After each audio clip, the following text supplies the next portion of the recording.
Now, I've often heard the phrase thrown about in the world, I can look at the menu, but I just can't order.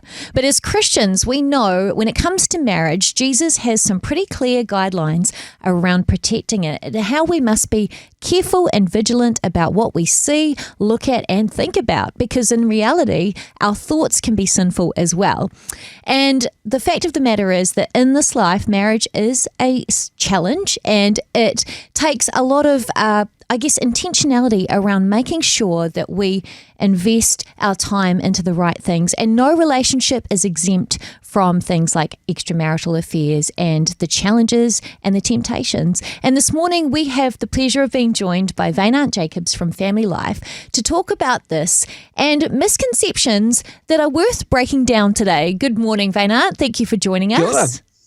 Kia ora. Good morning, Kat. Good morning, Tom. Always great to be on. Now, is this a myth, the idea that I only have eyes for you in marriage? That's right. If you come to our weekend to remember, it's one of the first sessions we do on a Friday, and it's called Marriage Myths.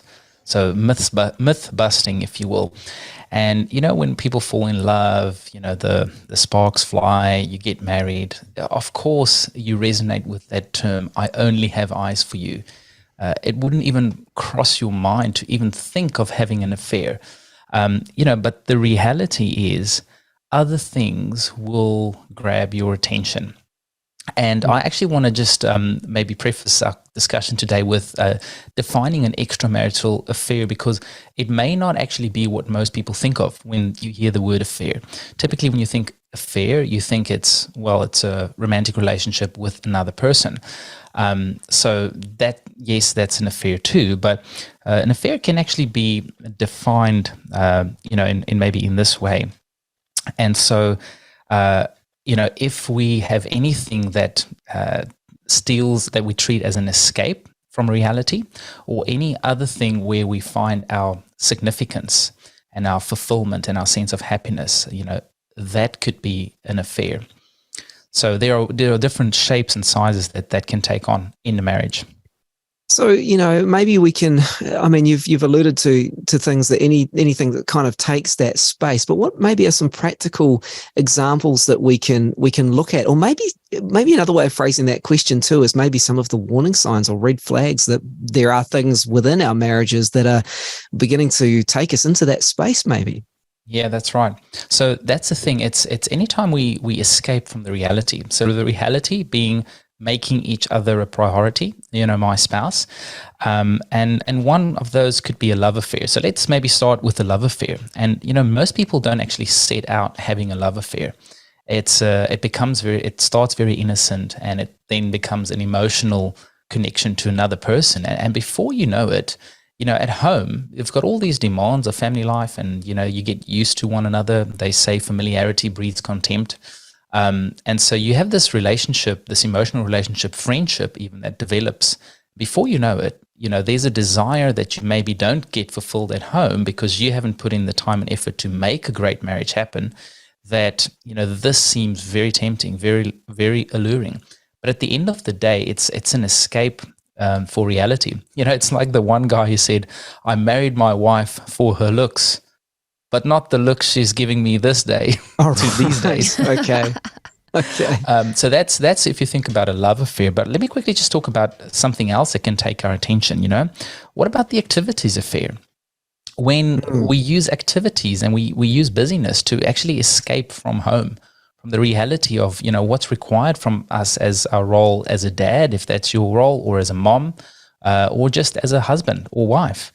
The career affair, it's so easy to, find fulfillment in work and even appreciation when sometimes you get home and you get brought up on the things that maybe you haven't done.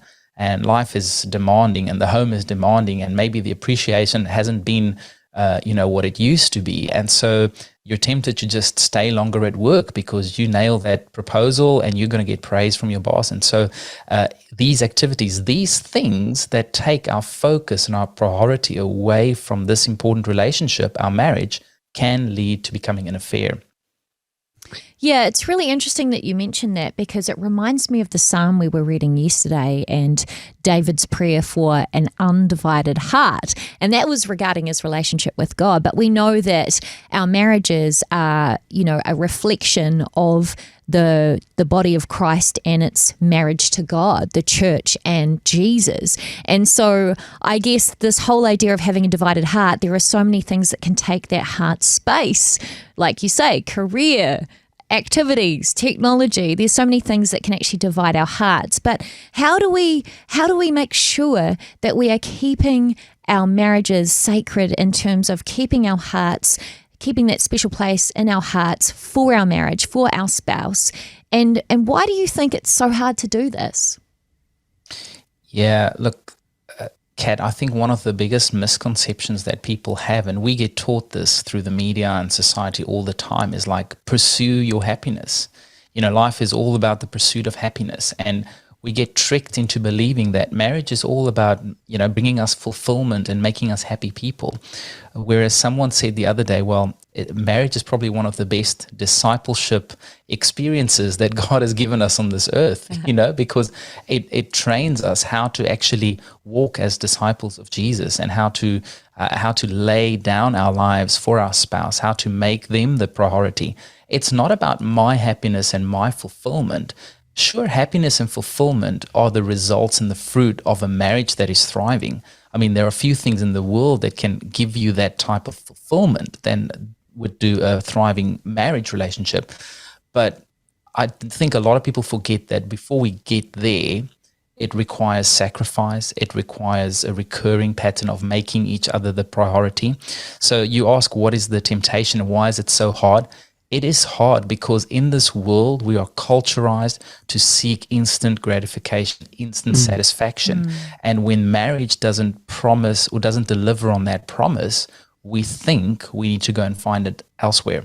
And so before we know it, we've let go of making marriage our priority and having that undivided heart, and we've slipped into that affair space. Now, just as we come to a close, Vainant, as we discuss this and we look, at that myth or that assumption that once we go into marriage, I'll have eyes for you only, and none of these things will be an issue. Is there a space? Is that this is something that should always be before us, regardless of whether we've been married 6 months or 20 years? Yeah, well, that's the thing. Nobody ever sets out thinking, I'm going to have an affair. It's what happens when you drift away, when you're not proactively investing in your relationship, through having regular date nights, going on weekends away, maybe a weekend to remember, doing marriage mentoring, investing in other married couples, or even getting some investment for yourself. If we're not constantly growing that, the default will be that we won't find the satisfaction and we go and seek it elsewhere. It's so interesting. It's definitely that kingdom mindset yet again, the idea of the servant heart laying our lives down. And if we truly follow Jesus' example, we'll do that in every aspect of our lives as well.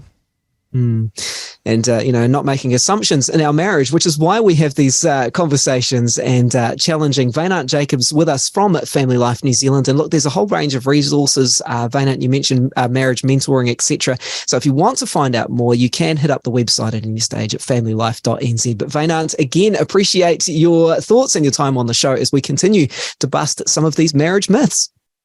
Always a pleasure. Great to be on. Thanks, Kat. Thanks, Tom.